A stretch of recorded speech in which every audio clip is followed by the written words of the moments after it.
തീർച്ചയായിട്ടും ഭാഷ ആശയവിനിമയത്തിന്റെ ഉപാധിയാണ്. ഞാനിപ്പോ ഭാഷയെ കൂടെ എന്റെ ആശയം വിനിമയം ചെയ്യുന്നത്. പക്ഷെ അതിനെ ആധുനിക കാലം പരിഷ്കരിച്ചിട്ടുണ്ട്.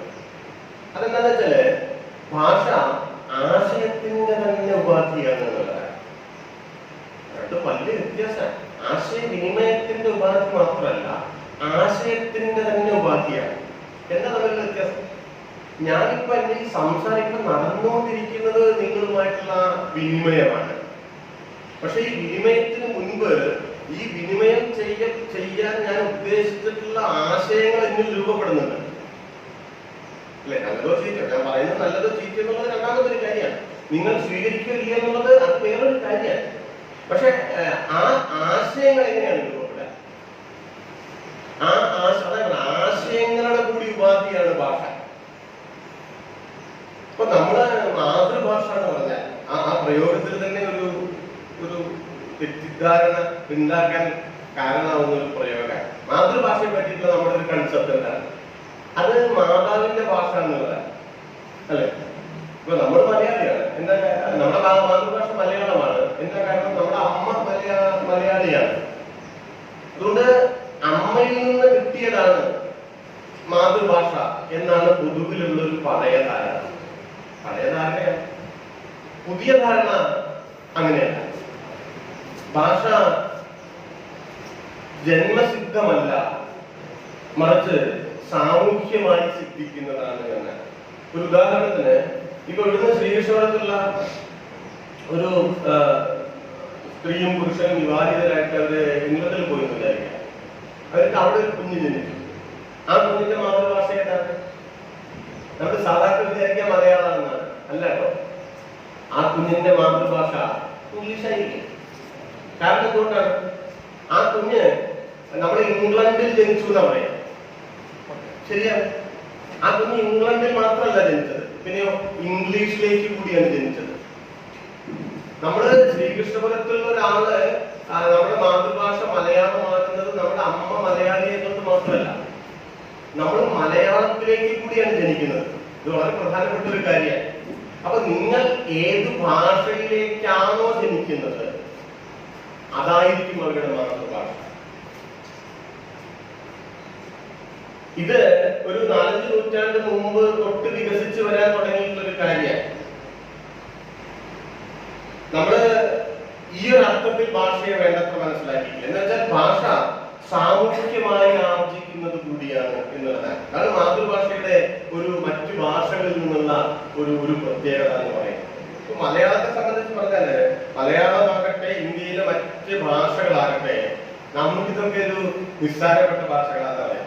നമ്മൾ തന്നെ കൊച്ചു കേരളം എന്നൊക്കെ പറഞ്ഞാൽ എനിക്ക് എത്ര ആളുകൾ മനസ്സിലായിട്ടില്ല. എത്ര ഈ കൊച്ചു കേരളം, കൊച്ചു കേരളത്തെ അത്ര കൊച്ചൊന്നും അല്ലാന്നേ, അത്ര കൊച്ചൊന്നുമല്ല. പറഞ്ഞ് നമ്മൾ കൊച്ചാക്കണ്ട. ലോകത്തിലെ എത്രയോ രാജ്യങ്ങളെക്കാൾ വലുതാണ് കേരളം. ഞാൻ അതിങ്ങനെ മനസ്സിൽ പിടിക്കാൻ വേണ്ടി പറയല്ല കേട്ടോ. അതിന്റെ ഒരു മിഥ്യാഭിമാന ബോധം ഉണ്ടാക്കാൻ വേണ്ടി പറയല്ല. അങ്ങനെ ഒരു മിഥ്യാഭിമാന ബോധവും വേണ്ട. അതൊരു കഥ. നമ്മൾ ബാക്കിയുള്ളവരെക്കാൾ എന്തോ മുമ്പുള്ളവരാണ്, അതുമില്ല, അതും ശരിയല്ല. അതേസമയം നമ്മളതൊന്നും ഇല്ലാത്തൊരു കൊച്ചാണ്, ഒരു ചെറുതാണ് എന്ന് തോന്നുന്ന ഒരു അപകർഷത യഥാർത്ഥത്തിൽ ഈ യൂറോപ്യൻ കേന്ദ്രിതമായിട്ടുള്ള ഒരു വിദ്യാഭ്യാസവും അതിന്റെ ഒരു മനോഭാവത്തിൽ നിന്നും ഒക്കെ ഉണ്ടായതാണ്. നമുക്ക് അങ്ങനെ തോന്നുന്നുണ്ടല്ലോ. നമ്മൾ പൊതുവെ ഏഷ്യക്കാര്, കറുത്തവര് ഒക്കെ മോശമാണ്. പെട്ടെന്ന് നോക്കും, നിങ്ങൾക്ക് ഒരു ആഫ്രിക്കക്കാരനെയും ഒരു യൂറോപ്പുകാരനെയും അല്ലെങ്കിൽ യൂറോപ്പുകാരിയും വന്നാൽ നമ്മളെ സംബന്ധിച്ച് ഉള്ളിന്റെ ഉള്ളിൽ അതിൽ നമ്മളൊരു ചെറിയ മാർക്കാർക്ക് അധികം കൊടുക്കാൻ, ഒരു സുഡാനിയെയും ഒരു ജർമ്മൻകാരനെയും ഉറപ്പായിട്ടും ജർമ്മൻകാരെത്തിക്കാൻ നോക്കില്ല. നമുക്ക് ഈ രണ്ടാളെ അറിയാണ്ടാവില്ല. ഒരുപക്ഷെ നിങ്ങൾ ഇപ്പുറത്ത് നിർത്തിയിട്ടുള്ള ഈ കറുത്ത സ്ത്രീ ഉണ്ടല്ലോ, അത് ചിലപ്പോ സെറീന വില്യംസ് ആയിരിക്കും കേട്ടോ. അറിയാലോ സെറീന വില്യംസിന്? ടെന്നീസ് എത്ര 25 ഗ്രാൻഡ് സ്ലാം എന്നുണ്ട്. ഇപ്പുറത്തെ ഈ സ്ത്രീ അവരായിരിക്കും. ടെന്നീസ് അറിയാത്ത, സെറീനയെ കണ്ടിട്ടില്ലാത്ത ഒരാള്, അവർക്കറിയില്ലല്ലോ സെറീന വില്യംസ് ആണെന്ന് അറിയില്ല. ഇവരെ നിർത്തി അപ്പുറത്ത് നല്ല, പിന്നെ നമ്മുടെ സോക്കാണ് നല്ലൊരു ഒരു മദാമിയെ നിർത്തി നമ്മൾ ആ ഫസ്റ്റ് ഇംപ്രഷൻ നമ്മൾ എവിടെ ആദ്യം പോവാം? കറുത്ത സെറീനയുടെ അധ്വാനം, അവരുടെ പ്രതിഭ നമ്മൾ വിലമതിക്കാൻ ഉണ്ടാവില്ല. പറ്റിയിരിക്കും. അതൊരു പഠിപ്പാണ് ഞാൻ പറയാം. അപ്പൊ ഈ പഠിപ്പെല്ലാം വെച്ചിട്ട് ഇത് പാഠപുസ്തകത്തിലൊന്നും ഇല്ല കേട്ടോ. അത് അതിന്റെ വേറൊരു പ്രത്യേകത. ഇത് പാഠപുസ്തകത്തിൽ എങ്ങനെയാണ് നമ്മൾ കരുതേണ്ടതെന്ന് പറഞ്ഞിട്ടില്ല. അതിന്റെ കാരണം ഞാൻ പറയാം. അപ്പൊ ഈ ഒരു ധാരണ വെച്ചിട്ട്, ഈ ഒരു പഠിപ്പ് വെച്ചിട്ട് നമ്മൾ കുറച്ച് ചെറുതാണെന്നും വേണ്ടത്ര വലിപ്പമില്ലാത്തവരാണെന്നും ഒരു തെറ്റിദ്ധാരണ നമുക്കുണ്ട്. അങ്ങനെ ഉണ്ടാവുന്നതില്ല. പണ്ട് ഞാനിപ്പോ ഇതിനെക്കാട്ടിലും അറിവും വിവരവും ലോകബോധവും ഒക്കെ കൂടിയിട്ടുള്ള ആളുകളാണ് എന്നുള്ള കാര്യം എനിക്ക് നല്ല ബോധ്യം കിട്ടും. അതുകൊണ്ട് നിങ്ങൾക്ക് അറിയാത്തൊരു കാര്യം ഞാൻ പറയല്ല. പക്ഷെ ഇതിലെ ഓർമ്മപ്പെടുത്തലുകൾ നടത്തുക എന്നുള്ളതല്ലോ. ഞാൻ ഈ വലിപ്പത്തിന്റെ കാര്യം പറയുമ്പോഴേ, പിന്നെ രാമായണത്തില് സീതയെ അപഹരിച്ചിട്ട് രാമൻ കൊണ്ടതിന് ശേഷം കണ്ടുപിടിക്കാൻ വേണ്ടി നോക്കല്ലോ. അങ്ങനെ ലങ്കയിലാണ് കടല് കിടക്കണം. അപ്പോ ഓരോ വാനരന്മാരിങ്ങനെ ഇരുന്ന് പറയും, ഞാൻ അത്ര ചാടും ഇത്ര ചാടും, യോജനയാണ് ഓരോ യോജനയാണ്, എത്ര യോജന എത്ര യോജന കാര്യമില്ല, അതൊക്കെ കടലിൽ നിന്ന് പറഞ്ഞ് ചാടും. അപ്പോ ഒരു മൂലയ്ക്ക് ഹനുമാൻ ഇങ്ങനെ ഇരിക്കുന്നുണ്ട്. പുള്ളിങ്ങനെ ആരെയായിരുന്നു നാണമുങ്ങിയിട്ടിരിക്കാം. അപ്പൊ ജാമ്പവാൻ ചോദിക്കും, ഹനുമാൻ നിനക്ക് ചാടിക്കൂടെ, നിനക്ക് ചാടാനാവും? അപ്പൊ ഹനുമാൻ എന്ന് പറയും, എനിക്കോ ഈ കടല് എനിക്കൊന്നും സാധിക്കില്ല. അപ്പോ ജാമ്പവാൻ ഒരു കഥ പറയും, ഒരു ഓർമ്മപ്പെടുത്തല. അതെന്താന്ന് വെച്ചാല് നമുക്ക് ഈ കഥ പറയാം, പക്ഷെ ഹനുമാൻ അറിയുമായിരുന്നില്ല. ഹനുമാൻ ജനിച്ച സമയത്ത് അമ്മയുടെ മടിയിലിരിക്കുമ്പോ 21 കഴിഞ്ഞിട്ടില്ല തോന്നുന്നു. അപ്പൊ അമ്മയുടെ മടിയിലിരിക്കുമ്പോ സൂര്യൻ ഇങ്ങനെ ഉദിച്ചു വരുന്നു. അപ്പൊ ഇതൊരു പഴാണെന്ന് വിചാരിച്ചിട്ട് ഹനുമാൻ അങ്ങോട്ട് അത് പറിക്കാൻ വേണ്ടി ചാടി. സൂര്യന് ദേഷ്യം വന്നു. ഈ ചെറുക്കത് 28 കഴിഞ്ഞതിന് മുമ്പ് ഇതാ സ്ഥിതിച്ചാൽ ഒരു ഓട്ടവകാശമൊക്കെ കിട്ടിയാൽ 18 കഴിഞ്ഞാൽ അവൻ നമ്മളെ വെച്ചേക്കില്ല, ഒന്നിച്ച് സ്വാഹ എന്ന് പറഞ്ഞ് വിഴുങ്ങിക്കളയും എന്ന് വിചാരിച്ചിട്ട് പേടിച്ചു കൂടി. മൂപ്പര് ശപിച്ചു, നിനക്ക് നിന്റെ ശക്തിയെ പറ്റിയിട്ട് വേണ്ടത്ര ധാരണയില്ലാതെ പറഞ്ഞോട്ടെ എന്ന് ശപിച്ചു. അപ്പൊ പിന്നെ കരച്ചിലായി പിടിച്ചിലായി. പിന്നെ ഈ പഴയ ദേവന്മാർക്ക് ഒരു ഗുണം കിട്ടും, പെട്ടെന്ന് ശപിച്ചറിയും, എന്നാലും വേഗം മനസ്സു അറിയും.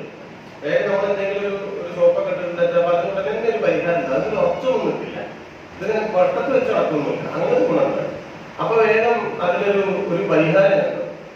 നിന്റെ ഈ കാര്യം ആരെങ്കിലും നിന്നെ ഓർമ്മിപ്പിച്ചാൽ നിനക്ക് ആ പഴയ ശക്തി കിട്ടും എന്ന് പറഞ്ഞു. അപ്പൊ ഇത് ആരും ഓർമ്മിപ്പിച്ചിട്ടുണ്ടായിരുന്നില്ല. അതുകൊണ്ട് ഹനുമാനിങ്ങനെ നമ്മളെ ശരിക്കും ഇങ്ങനെ മൂലത്തിരിക്കും. ഇപ്പൊ ജാമ്പവാൻ ഇത് ഓർമ്മിപ്പിച്ചു. ജാമ്പവാൻ ഓർമ്മിപ്പിച്ചപ്പോ ഹനുമാന് ആ കാര്യങ്ങളെല്ലാം ഓർമ്മ വന്നു. ഹനുമാൻ എങ്ങനെ ഭയങ്കര ശക്തിയെ പറ്റിയിട്ട് ആത്മവിശ്വാസം, അത് ഉണ്ട് പറഞ്ഞില്ല യഥാർത്ഥത്തിൽ, പക്ഷെ ആത്മവിശ്വാസം ഇല്ല. എന്ന പോലെ ഞാൻ പറഞ്ഞതെന്ന് വെച്ചാ, നിങ്ങൾക്ക് ഈ കാര്യങ്ങളൊക്കെ അറിയാം, പക്ഷെ മറന്നിരിക്കുകയാണ്. അതൊന്ന് ഓർക്കാൻ വേണ്ടിയിട്ട് തൽക്കാലം ഈ കേരളത്തിന്റെ പിറന്നാളല്ലേ, ഞാനൊരു ജാമ്പവാനാവാൻ റെഡിയാണെന്നാണ് ഞാൻ പറഞ്ഞത്. എനിക്കതിന് വിരോധമില്ല അറിയാം. അപ്പൊ നമ്മുടെ ശക്തിയെ പറ്റിയിട്ട്, നമ്മുടെ ഒരു സാധ്യതയെ പറ്റിയിട്ട് ഒരു സമൂഹം എന്നുള്ള നിലയ്ക്കും ഒരു ഭാഷ എന്നുള്ള നിലയ്ക്കും നമ്മുടെ പ്രാധാന്യത്തെ പറ്റിയിട്ട് മറന്നിട്ട് കഴിയില്ല. അത് ഓർക്കില്ല വേണം. അങ്ങനെ ഓർക്കല്ലേ, ലോകത്തിലെ ആദ്യത്തെ ഒരു 35 ഭാഷകൾ എടുത്താൽ അതിൽ 3-1 ഇന്ത്യൻ ഭാഷകളാണ്. 3-1 ഇന്ത്യൻ ഭാഷകളാണ്. ഇപ്പോ ഇംഗ്ലീഷിനേക്കാൾ മുകളിലാണ് ഹിന്ദിയുടെ സ്ഥാനം.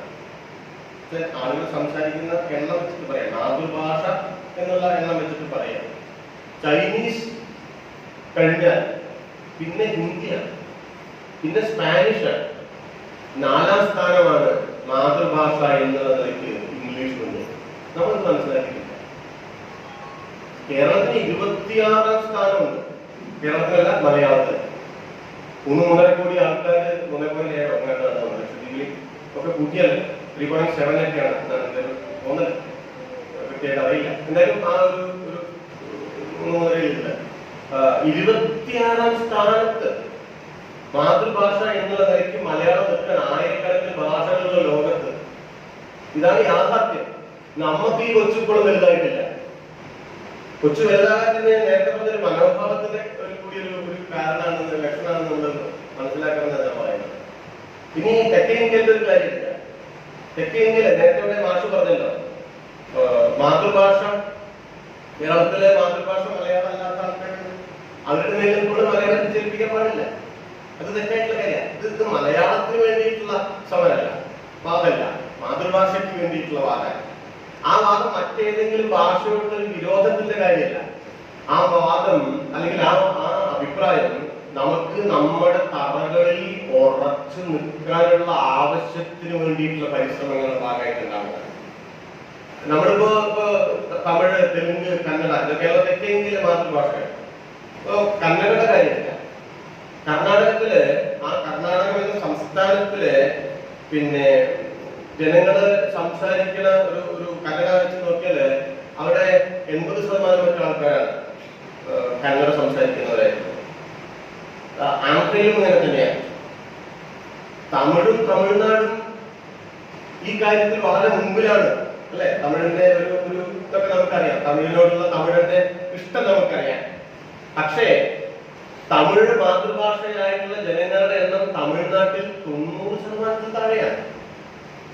തമിഴല്ലാത്ത ഭാഷ സംസാരിക്കുന്ന മാതൃഭാഷയായിട്ടുള്ള ആൾക്കാർ തമിഴ്നാട്ടിൽ 10%-ലധികം ഉണ്ട്.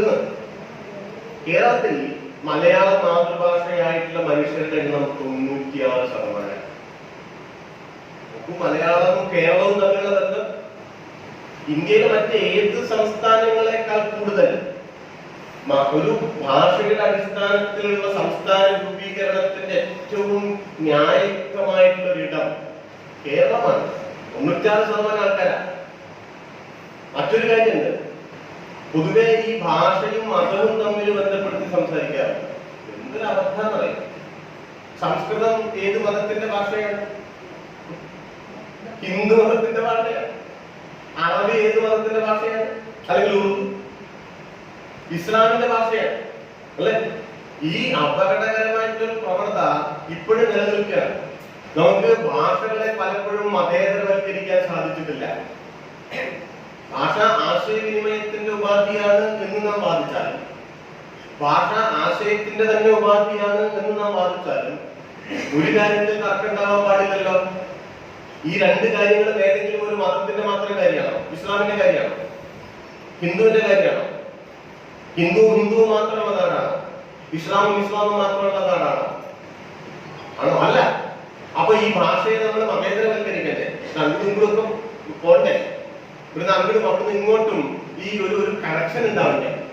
പക്ഷെ ഇന്നും നമ്മുടെ അബോധത്തിൽ നമ്മളത് സംഭവിച്ചിട്ടില്ല.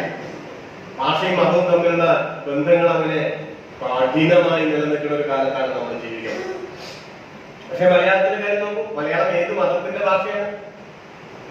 കേരളത്തിൽ വന്നിട്ടൊരു വലിയ മാറ്റാണത്. മലയാളത്തിൽ വന്നിട്ടൊരു വലിയ മാറ്റാണ്. മലയാളം എല്ലാ മതക്കാരുടെയും ഭാഷയാണ്. എന്ന് വെച്ചാൽ അടിമുടി മതേതരമായിട്ടുള്ളൊരു ഭാഷയാണ് മലയാളം നമുക്ക് കാണുന്നത്. ഈ വക പ്രാധാന്യങ്ങൾ, പ്രത്യേകതകൾ മലയാളത്തിലുണ്ട്. അതുകൊണ്ടാണ് കേരളം രൂപീകൃതമായതെന്ന് നമ്മൾ കണ്ടോളണം. അതൊരു പിന്നെ മതത്തിന്റെ ഭാഷയായിരുന്നില്ല, ഒരു ജാതിയുടെ ഭാഷയായിരുന്നില്ല, ഒരു പാർട്ടിയുടെ ഭാഷയായിരുന്നില്ല, മറ്റേതെങ്കിലും തരത്തിലുള്ള ഒരു ചെറിയ കോളങ്ങളിൽ ഒതുങ്ങി നിന്നിരുന്ന ഒരു ഭാഷയായിരുന്നില്ല. മറിച്ച് ഒരു പ്രദേശത്തെ ഏതാണ്ട് എല്ലാ ജനങ്ങളുടെയും ഭാഷയായിരുന്നു.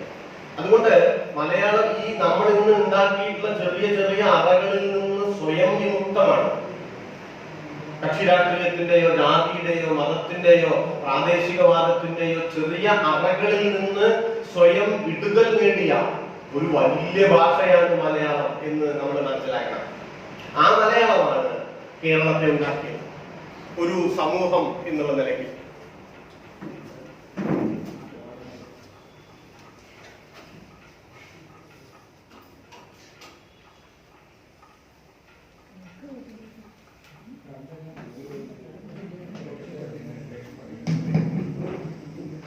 ഒരു സമൂഹം എന്നുള്ള നിലയ്ക്ക് ആ ഭാഷയാണ് കേരളത്തെ ഉണ്ടാക്കിയത് എന്ന് നമ്മൾ മനസ്സിലാക്കണം. അപ്പൊ നമുക്കിപ്പോ വേണ്ടത് എന്താ? നമുക്കിപ്പോ വേണ്ടത് നമ്മുടെ സമൂഹത്തെ ശക്തിപ്പെടുത്തണം. കേരളത്തില് ഇന്ന് നടക്കാൻ പാടില്ല എന്ന് നമ്മൾ വിചാരിക്കണ സാമൂഹ്യമായ രോഗങ്ങൾക്കെല്ലാം പരിഹാരം ഉണ്ടാവണം. നോക്കൂ, നമ്മളിപ്പോ ഞാൻ നേരത്തെ പറഞ്ഞ കാര്യങ്ങളില്ലേ, ഇതെല്ലാം രോഗത്തിന്റെ ലക്ഷണങ്ങളാണ് കേട്ടോ. രോഗത്തിന്റെ ലക്ഷണങ്ങളാണ്. നമ്മുടെ വലിയ ഭ്രമങ്ങളെ പറ്റി നമ്മൾ പറയില്ലേ? ഇപ്പോ മദ്യത്തോടുള്ള മലയാളിയുടെ ആസക്തിയെ പറ്റി പറയും. ഞാൻ ചോദിക്കട്ടെ, സ്വർണത്തോടുള്ള മലയാളിയുടെ ആസക്തിയോ? മദ്യത്തോടുള്ള ആസക്തി മോശമാണ്. ഓക്കെ, സ്വർണത്തോടുള്ള ആസക്തി കേമാണോ? അധികാര സ്ഥാനങ്ങളോടുള്ള ആസക്തി അത് കേമാണോ? എല്ലാ ആസക്തികളും മോശമാണെന്ന് ഓർത്ത് വരണ്ടേ? ഈ ആസക്തികൾ എന്താണ്? അത് ലക്ഷണങ്ങളാണ്. രോഗത്തിന്റെ ലക്ഷണവും വേറെ ആയിട്ട് നമ്മൾ കാണണം. ഒരു ലക്ഷണത്തിനും ചികിത്സ ഇല്ല, രോഗത്തിന് മാത്രമേ ചികിത്സ ഉള്ളൂ. ഞാനിപ്പോ സ്വർണത്തിന്റെ കാര്യം പറഞ്ഞില്ലേ, നോക്കൂ, ഈ കേരളത്തെ പോലെ മലയാളികളെ പോലെ ഇത്രയും മഞ്ഞലോഹത്തോട് ഭ്രമമുള്ള ഒരു ജനത ഭൂമിയിൽ വേറില്ല. നമുക്ക് വല്ല പരാതി ഉള്ളതാ? ഓരോ ഇതൊക്കെ ഇവിടെ സ്ത്രീകളും ധാരാളം ഉണ്ടല്ലോ. സ്ത്രീകളെ ഇങ്ങനെ, എനിക്ക് ചില പെൺകുട്ടികളെ കാണുമ്പോ സങ്കടമാകുന്ന, എന്ത് ചന്തമുള്ള കുട്ടികളായിരിക്കുന്നത്. പക്ഷെ ഇതിന് 100 പവൻ ഉണ്ടാവും. കല്യാണത്തിനെ കണ്ടിട്ടില്ല, ഈ കഴുത്തിൽ ഇങ്ങനെ കുടുങ്ങിയിട്ടുണ്ടാവും. പിന്നെ പരിയാപറ്റക്കാരിക്ക് കാളെ കൊണ്ടുവരുമ്പോൾ എങ്ങനെ കാണുന്നു? എനിക്ക് ഈ കാളയും ഈ പെണ്ണും തമ്മിൽ ഒരു വ്യത്യാസവും തോന്നണില്ല. എന്താ വ്യത്യാസമുള്ളത്? ഒരു വ്യത്യാസവും ഇല്ല കേട്ടോ. ഇതിങ്ങനെ എന്നിട്ട് ഈ കല്യാണം കഴിഞ്ഞതിന്റെ വ്യത്യാസമൊക്കെ ഈ ചെക്കനും പെണ്ണും കൂടി ഇരുന്നു ഒരാഴ്ചയൊക്കെ ഇരുന്നുണ്ടാവുള്ളൂ. കോഴിക്കറി പത്തിരിയൊക്കെ കേമായിട്ടുണ്ടാവും. അത് കഴിഞ്ഞ പിന്നെ ഒന്നുമില്ല. അത് വേറെ കഥ. ഒരു സന്തോഷമല്ലേ ഇത്തിരി. പക്ഷെ അന്ന് ഒരാഴ്ച ഇത് വളരെ കേമ. അപ്പൊ ബോർഡിങ്ങനെ കാണാം, ഈ മുമ്പിൽ മറ്റൊരു ഉദ്യോഗസ്ഥ ഉണ്ടാവും. പിന്നാലെ ഈ പെൺകുട്ടി ഇതിങ്ങനെ നിൽക്കതേ, കഴുത്തിങ്ങനെ കിട്ടും. അപ്പൊ നമ്മളെ വിചാരം എന്താ അറിയും, പെണ്ണ് അഹങ്കാരികൾ ഇത് കഴുത്ത് കുടുങ്ങിയിട്ടാണ്, ശ്വാസം മുട്ടുന്നത്. ഇത്രയും സങ്കടമായിട്ടുള്ളൊരു കാഴ്ച കാണാനില്ല കേട്ടോ. അല്ലെ, അത്ര അരാഷ്ട്രീയമായിട്ടുള്ളൊരു കാഴ്ചയാണ്. 100 പവനെ കിട്ടിട്ട് ഈ പെൺകുട്ടി സ്റ്റേജിൽ കല്യാണ ദിവസം നിൽക്കണമെന്ന് ഞാനിത് നോക്കലേ ഇല്ല. കാരണം ആലുക്കാസ് ജ്വല്ലറിയുടെ പലക കണ്ടിട്ടുണ്ട്, അല്ലെങ്കിൽ വേറെ ജ്വല്ലറി, ആ ജ്വല്ലറിയിലത്തെ ഒരു ഡിസ്പ്ലേ ബോർഡ് എങ്ങനെയുണ്ടാവും? ആ ഡിസ്പ്ലേ ബോർഡും ഈ കുട്ടിയും തമ്മിൽ എന്താ വ്യത്യാസം? യഥാർത്ഥത്തിൽ ഒരു വ്യത്യാസമില്ല. ഈ പ്രബുദ്ധ മലയാളിക്ക് ഇതൊരു അശ്ലീലമായി തോന്നുന്നുണ്ടോ? നിങ്ങൾ നോക്കൂ, ലോകത്തെവിടെയെങ്കിലും ഈ കാഴ്ച കാണാൻ പറ്റും? ഞാൻ കണ്ടിട്ടില്ല കേട്ടോ. നിന്റെ വിവരം കേട്ടാ നോക്കി അറിയില്ല. ഞാൻ ലോകം മുഴുവൻ കണ്ടിട്ടൊന്നുമില്ല. ഒരുപാട് പറഞ്ഞത് നിന്റെ മുറിഞ്ഞിട്ട് കിട്ടുന്ന കാണുന്ന ഒരു ആകാശം ഉണ്ടല്ലോ, ആ ആകാശം കണ്ടിട്ടുള്ളതിന്റെ ഒരു അനുഭവത്തിൽ പറയാൻ ഇത് കേൾക്കുന്നുണ്ടല്ലോ അല്ലേ? അപ്പൊ പിന്നെ ഇങ്ങനെ ഓരോ തരം ഭ്രമങ്ങൾ, ഇതൊക്കെ ഞാൻ പറഞ്ഞു, ഞാൻ അതിലേക്ക് കോൺസെൻട്രേറ്റ് ചെയ്യല്ല. ഞാൻ പറഞ്ഞതിനാൽ ഇതെല്ലാം ഓരോ ലക്ഷണങ്ങളാണ്. ഒരു സമൂഹം എന്നുള്ള നിലയ്ക്ക് നമ്മുടെ ആത്മവിശ്വാസക്കുറവിന്റെ ലക്ഷണങ്ങളാണ്. ആത്മവിശ്വാസമല്ലേ? നിങ്ങൾക്ക് നിങ്ങളെപ്പറ്റി ആത്മവിശ്വാസമുണ്ടെങ്കിൽ, നിങ്ങളുടെ സ്വത്വത്തെ പറ്റി തികഞ്ഞ അഭിമാനബോധമുണ്ടെങ്കിൽ, നിത്യാഭിമാനം വേണ്ട, അഭിമാനബോധമുണ്ടെങ്കിൽ ഇതൊന്നും ഉണ്ടാവില്ല കേട്ടോ. ഞാൻ ഉറപ്പിച്ചു പറയാം, ഇതൊന്നും ഉണ്ടാവില്ല. അതില്ലച്ച പിന്നെ കെട്ടി എഴുന്നള്ളിക്കണം, പിന്നെ ഇങ്ങനെ കെട്ടിപ്പൂട്ടി ഉണ്ടാക്കണം. അപ്പൊ ഇല്ലാത്തത് നമ്മൾ ഉണ്ടാക്കാൻ വേണ്ടി പലതും ചെയ്യുക. അതിന്റെ ഭാഗം രോഗത്തിന്റെ ലക്ഷണമാണ്. ഈ ലക്ഷണം എവിടെ മാറണം? ഇതിന് ചികിത്സ മോളിലല്ല, ചികിത്സ പാടിയാണ്. ഒരു സമൂഹം എന്നുള്ള നിലയ്ക്ക് നമ്മളെ ബലപ്പെടുത്തലാണ്. നമ്മുടെ അസ്തിത്വത്തെ പറ്റി, നാം വന്ന വേരുകളെ പറ്റി നമ്മെ സ്വയം പഠിപ്പിക്കലാണ്. നാം അത് തിരിച്ചറിയലാണ്, നാം ഓർമ്മിക്കലാണ്. ആ അർത്ഥത്തിലാണ് ഓർമ്മിക്കുന്നത് രാഷ്ട്രീയ പ്രവർത്തനം. ദയവേത് തെറ്റിദ്ധരിക്കണ്ട. രാഷ്ട്രീയ പ്രവർത്തനം എന്ന് പറഞ്ഞാൽ പോസ്റ്റർ ഒട്ടിക്കൽ മാത്രമല്ല, അത് പ്രകടനം വിളിക്കലോ ജാഥ വിളിക്കലോ മുദ്രാവാക്യം വിളിക്കലോ മാത്രമല്ല. ഓർമ്മിക്കുന്നത് രാഷ്ട്രീയ പ്രവർത്തനമാണെന്ന് മനസ്സിലാക്കണം. 1956 നവംബർ 1-നാണ് കേരളം ഉണ്ടായത് എന്ന് ഓർമ്മിക്കുന്നത് ആ അർത്ഥത്തിൽ ഒരു രാഷ്ട്രീയ പ്രവർത്തനമാണ്. അതൊരു ചെറിയ പരിപാടിയല്ല, അത് 8 കൂട്ടം സദ്യ ഉണ്ടാക്കുന്ന പരിപാടിയല്ല, അത് വേഷം കെട്ടല്ല, അതൊരു രാഷ്ട്രീയ പ്രവർത്തനമാണ്, ഒരു പൊളിറ്റിക്കൽ ആക്ടിവിറ്റി. അങ്ങനെ വന്നാല് ഈ ഓർമ്മകൾ ഉണ്ടായാല് നമ്മളിങ്ങനെ നിൽക്കും. നമുക്ക് ഒരു സദ്യയും വേണ്ട, നമുക്ക് ഒരു വേഷഭൂഷാദിയും വേണ്ട. നമ്മളെ പറ്റി ഇങ്ങനെ അഭിമാന ബോധത്തിൽ ഇങ്ങനെ ഉയർന്നു നിൽക്കും. ആ നിൽക്കാനുള്ള ഒരു പഠിപ്പുണ്ടല്ലോ, ഒരു പരിശീലനം ഉണ്ടല്ലോ. പഠിപ്പാന്ന് അങ്ങനെയാണോ പറയേണ്ടത് എനിക്കറിയില്ല. ഇതൊരു പ്രാക്ടീസ് ആണ് ഞാൻ പറയാം. ഇതൊരു പരിശീലനമാണ്. ആ പരിശീലനം നമ്മൾ ഉണ്ടാക്കേണ്ടതാണ്. അങ്ങനെ ഉണ്ടാക്കുന്നതിന്റെ ഭാഗമായിട്ട് നമ്മുടെ വിദ്യാഭ്യാസത്തിന്റെ, അതിൽ നമ്മൾ ഉപയോഗിക്കുന്ന ഭാഷയുടെ ഒക്കെ ഇപ്പോഴത്തെ ഒരു കുറവിനെ പറ്റി, അതിന്റെ ലോകാനുഭവങ്ങളെ പറ്റി നമ്മൾ നന്നായിട്ട് മനസ്സിലാക്കണം. ഇന്റർനെറ്റ് ഉണ്ടായിട്ട്, വാട്സപ്പ് ഉണ്ടായിട്ട് ഇതിൽ ബുദ്ധിമുട്ടിയിരുന്നിട്ട് കാര്യമില്ല. ഇത് കൂടി ലോകം കാണണം. ലോകത്ത് മരിച്ചുപോയ ഭാഷകളുടെ ഭാഗമായി മരിച്ചുപോയ നാടുകളുണ്ട്. എങ്ങനെയുണ്ട്? പുനർജനിച്ച ഭാഷകളിലൂടെ പുനർജനിച്ച് കരുത്തരായ വികസിതമായ നാടുകളുണ്ട്. മലയാളി കണ്ണു തുറന്നതൊക്കെ കാണണം, നമ്മളിങ്ങനെ പ്രബുദ്ധ മലയാളി കുട്ടിന് തേങ്ങടും പോലെ ഇടയ്ക്കിടയ്ക്ക് പറഞ്ഞാൽ കൊണ്ട് വലിയ കാര്യമൊന്നുമില്ല. അപ്പൊ നോക്കൂ, നമ്മുടെ നാട്ടില് ഇംഗ്ലീഷ് മീഡിയം സ്കൂളുകൾ ഇങ്ങനെ വരില്ല അല്ലെ? നമ്മുടെ എല്ലാം വീട്ടിലെ കുട്ടികൾ എവിടെ പഠിക്കണമെന്നുള്ളത് നമ്മൾ ആലോചിക്കേണ്ടതാണ്. ഞാൻ വളരെ അഭിമാനത്തിൽ പറയാം, എന്റെ മകൾ കാനിപ്പൂർ LP സ്കൂളിലാണ് പഠിച്ചത്. അങ്ങനെ പഠിച്ചത്. അപ്പൊ എന്നോട് ചിലർ ചോദിച്ചു, പിന്നെ ഇവിടെ സെന്റ് ഡൊമിനിക്കിലാണോ ചോദിച്ചു. എനിക്ക് വളരെ അപമാനമായി പോയി ആ ചോദ്യം പോലും. ഞാൻ തുറന്നു പറയാം, ആ ചോദ്യം പോലും എനിക്ക് വളരെ അപമാനമായി. സെന്റ് ഡൊമിനിക്കാർക്ക് യാതൊരു ദേഷ്യമില്ല. ഞാൻ പറഞ്ഞത്, ഇത് ദേഷ്യത്തിന്റെയോ കാനിപ്പൂർ സ്കൂളിനോട് യാതൊരു പ്രണയമില്ല. അതിന്റെ ഒന്നും കാര്യമില്ല. ഇത് നിന്റെ മകനിങ്ങനെ നിലത്ത് ഉറച്ചു നിൽക്കണേന്റെ കാര്യമാണ്, വേറെ ഒന്നിന്റെയും കാര്യമില്ല. അതിനു വേണ്ടി മാത്രമുള്ള ഒരു കാര്യമായിട്ടാണ് ഞാൻ ചെയ്തത്. അതൊരു കാൽപ്പനികമായിട്ടൊരു കാര്യമല്ല. എന്റെ മലയാളം കവിത എഴുതിക്കോട്ടെ, കാര്യം അല്ല, സാമൂഹ്യമായിട്ടുള്ളൊരു കാര്യമാണ്. നോക്കൂ, നമ്മള് ഇത്തരം ഒരു ചർച്ചയില് വിദ്യാഭ്യാസത്തിന്റെ മീഡിയം പറയാൻ നമുക്ക് പോകാൻ കഴിയില്ല. സാധാരണ ഇംഗ്ലീഷ് മീഡിയം വിദ്യാലയങ്ങള് നമ്മുടെ നാട്ടില് പോലെ കൂടെ. ഇവിടെ റിട്ടയർ ചെയ്ത അധ്യാപകരൊക്കെ ധാരാളം ഉണ്ട്. നമ്മുടെ എയ്ഡഡ് സ്കൂളുകളിൽ തന്നെ കുട്ടികളെ ആകർഷിക്കാൻ, അങ്ങനെ പറയാം,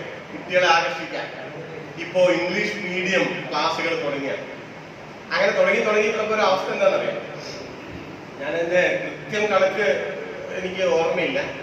പക്ഷേ ഈ വർഷം കഴിഞ്ഞ SSLC പരീക്ഷ ഉണ്ടല്ലോ, ആ പരീക്ഷ എഴുതിയ കുട്ടികളിൽ ഇവിടെ മോഹൻദാസ് മാഷും ജയരാജ് മാഷൊക്കെ ഉണ്ട്. നിങ്ങൾ അത് ഞാൻ പറഞ്ഞത് തെറ്റാണെങ്കിലും തിരുത്തണം. ഞാൻ പറഞ്ഞില്ല, എനിക്ക് ആ നമ്പർ ശതമാനത്തെ കുട്ടിയേക്കണമെന്നില്ല. ഞാൻ വിചാരിക്കുന്നത് 50% കുട്ടികൾ ഇംഗ്ലീഷിൽ എഴുതിയിട്ടുണ്ടെങ്കിൽ, അല്ലെങ്കിൽ 50% 100 കുട്ടി എഴുതിയിട്ടുണ്ടെങ്കിൽ അതിൽ 50 കുട്ടിയും എഴുതി പുറത്തു വന്നിട്ടുള്ളത് ഇംഗ്ലീഷ് മീഡിയത്തിലൂടെയാണ്. ഇപ്പോഴത്തെ 1ാം ക്ലാസ്സോ അതാണ് ഇപ്പോഴത്തെ 1ാം ക്ലാസ് 90% ഇംഗ്ലീഷ് മീഡിയം. കുട്ടികളെ മലയാളം മീഡിയത്തിൽ ചേർക്കാൻ നവംബർ 1 കേരളപ്പിറവി ആഘോഷിക്കുന്ന രക്ഷിതാവ് തയ്യാറില്ല. അതാണ് ഞാൻ ഹിപ്പോക്രസിയുടെ കാര്യം പറഞ്ഞത്. ആഘോഷം അതിന്റെ വഴിക്ക് നടക്കും. അവരുടെ ജീവിതത്തിൽ പ്രാക്ടീസ് ചെയ്യണത് വിശ്വാസം വേറെ വഴിക്ക് നടക്കും. പറയണത് വിശ്വസിക്കേണ്ടതില്ല എന്ന് കരുതുന്ന ഇങ്ങനെ ഒരു ജീവിയാണ് മലയാളിയെ പോലെ വേറില്ല. ഞാൻ പറയാം, പറയുന്നത് വിശ്വസിക്കണ്ട, ഇത് പറഞ്ഞാണ്. അത് ആരുടെ ഒരു പരിപാടിയല്ലേ, അതിനെ തെല്ലുമില്ല. സുഖ 90% കുട്ടികൾ ഇംഗ്ലീഷ് മീഡിയത്തിലാണ് പഠിച്ചിട്ടുള്ളത്, ചേർന്നിട്ടുള്ളത്. ഇപ്പൊ ഈ ജൂണിൽ 1ാം ക്ലാസ്സിലെ 10 വർഷം കഴിഞ്ഞാൽ എന്തായിരിക്കും സ്ഥിതി? അന്ന് SSLC കഴിഞ്ഞ് പുറത്തിറങ്ങുന്നത് ആരായിരിക്കും? സ്വാഭാവികമായി പെണ്ണല്ലേ.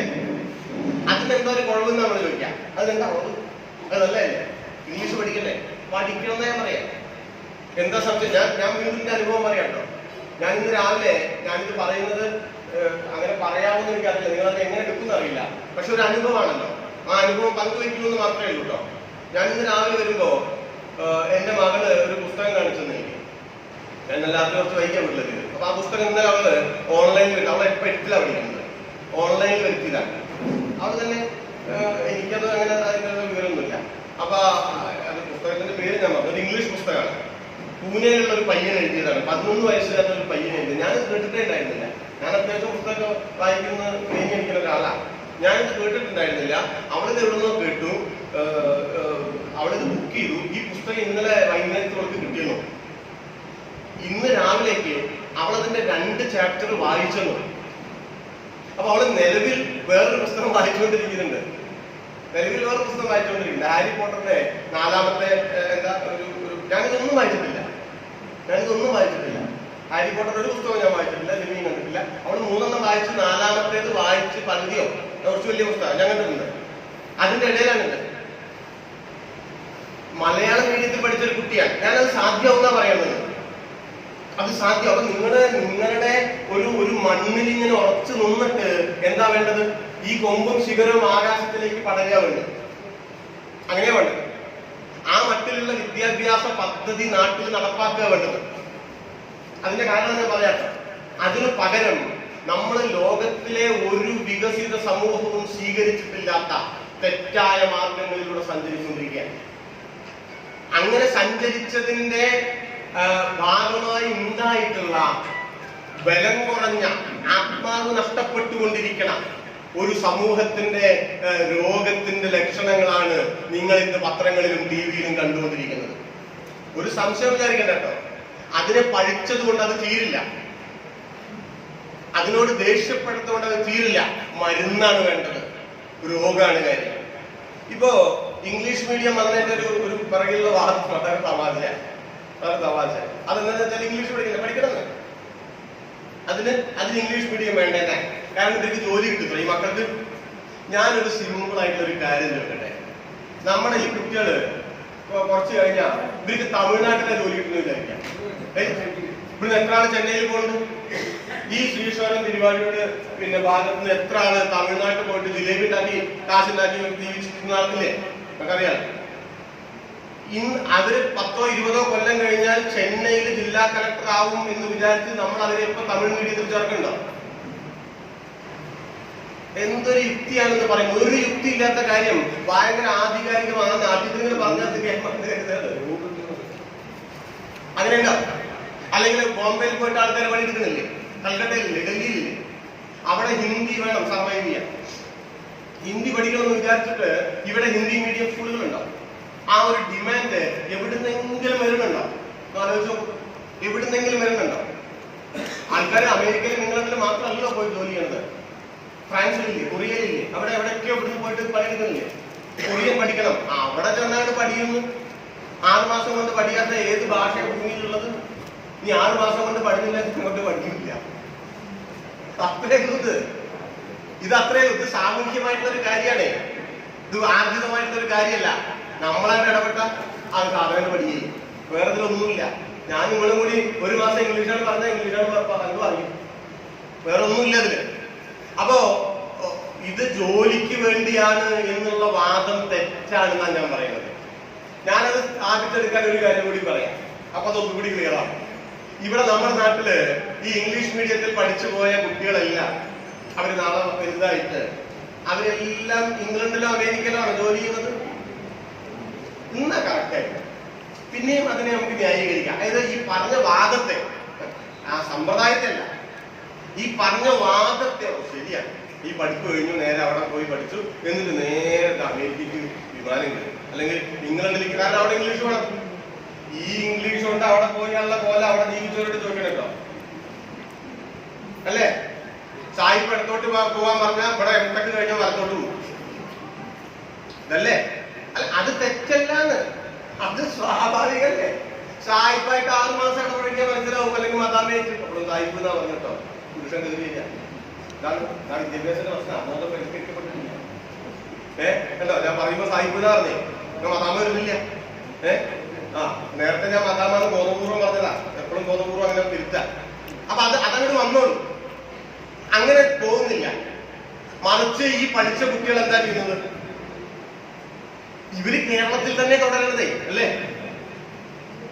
ഈ ഇംഗ്ലീഷ് മീഡിയം പ്രൊഡക്റ്റുകളായിട്ടുള്ള കുട്ടികൾ വളർന്ന് വലുതായി അവര് തന്നെ പറഞ്ഞിട്ടുള്ള വാദത്തിന് ഘടകവിരുദ്ധമായി അവരെവിടെ തന്നെ തുടർന്നു. അതിൽ 90% കേരളത്തിൽ തുടർന്നു. ആരായി? അധ്യാപകരായി, വക്കീലന്മാരായി, ഗുമസ്തന്മാരായി, രാഷ്ട്രീയക്കാരായി, ആരൊക്കെയോ ആയി, ഇതൊന്നുമല്ലാത്തവരായി അവര് കേരളത്തിൽ തന്നെ തുടർന്നു. അപ്പൊ വാസ്തവത്തിൽ അവരറിയാതെ അവരുണ്ടാക്കിയിട്ടുള്ള ഒരു നെഗറ്റീവ് ഇമ്പാക്ട് എന്താണെന്നറിയോ? മലയാളത്തിന്റെ മേൽ അവരറിഞ്ഞിട്ടല്ല കേട്ടോ, ഒരു സാധുക്കളാ, അവരറിഞ്ഞിട്ടല്ല, അവരറിയാതെ കേരളത്തിന്റെ ഈ മലയാളത്തിന് മുകളിൽ മറ്റൊരു സാംസ്കാരിക ബോധത്തെ അടിച്ചേൽപ്പിക്കുകയാണ്. ഈ എന്താ പറയാ, മിഷേൽ ഫൂക്കോ എന്ന് പറഞ്ഞിട്ടൊരു ചിന്തകനുണ്ട്, ഫ്രഞ്ചുകാരനാണ്.